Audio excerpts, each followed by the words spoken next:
Como primer tema está la reconstrucción lógica de los conceptos de derecho. Esto no es más que darle el significado propio a cada palabra, pero esto va más allá de una simple aplicación de la lógica a las normas jurídicas o a los razonamientos de los juristas o a las estructuras argumentales de las decisiones judiciales. Los autores desarrollan todos estos temas en detalle y lo hacen aplicando el análisis lógico a ejemplos normativos jurídicos concretos. Por ejemplo, la diferencia entre validez, eficacia y legitimidad normativa. Una norma es válida cuando pertenece a determinado sistema jurídico.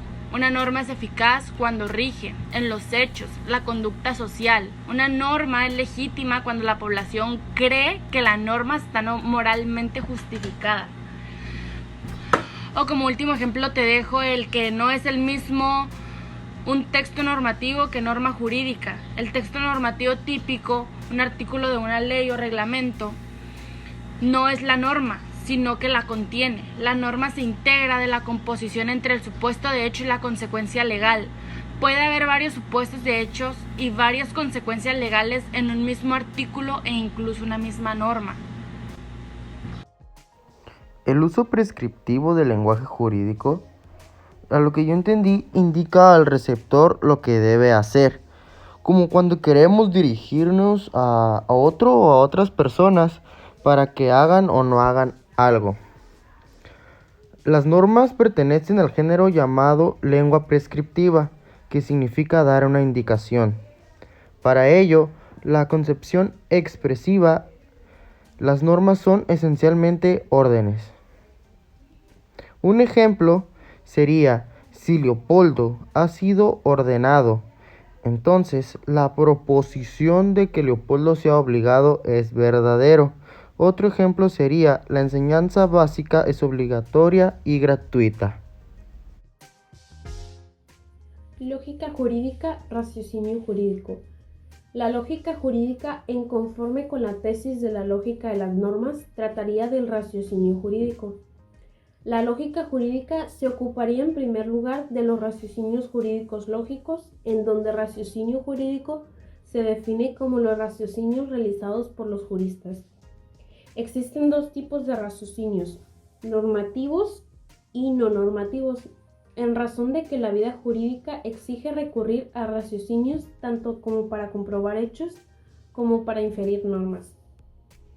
Los raciocinios no normativos arrojan la luz sobre la verdad, de raciocinios de conclusión cierta y de conclusión probable. En cambio, con los raciocinios normativos se definen así por una de sus premisas o una de sus premisas y la conclusión.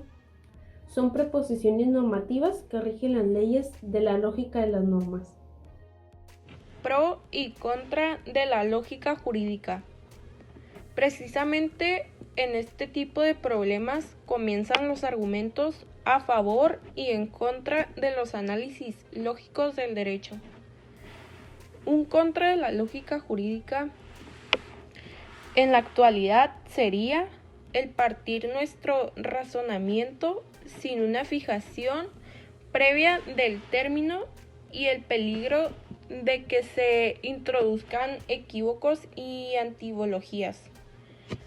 Un pro es asegurar un buen proceso y servir como herramienta en la actualidad para una buena toma de decisiones en lo jurídico.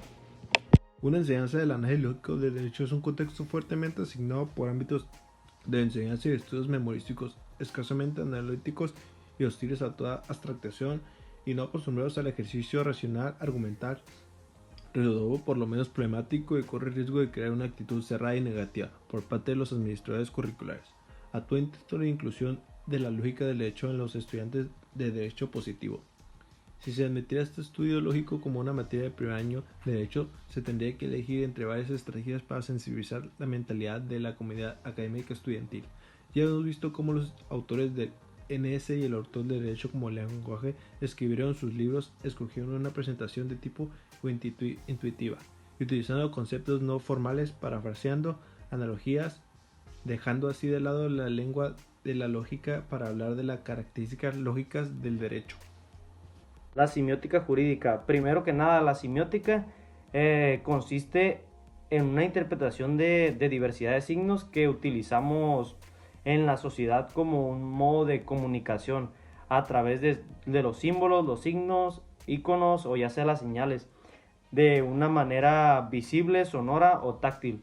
Y la semiótica jurídica radica en que constituye como una nueva forma de abordar los problemas del derecho. Un objeto central de esta dicha semiótica jurídica es que estudia o representa los tres tipos de dimensiones del signo, en las cuales consisten en lo pragmático, en lo semántico y en lo sintáctico. Un ejemplo perfecto de la semiótica jurídica consiste en la dicha balanza, la cual utilizamos como una representación de la igualdad que tiene la justicia ante toda la sociedad.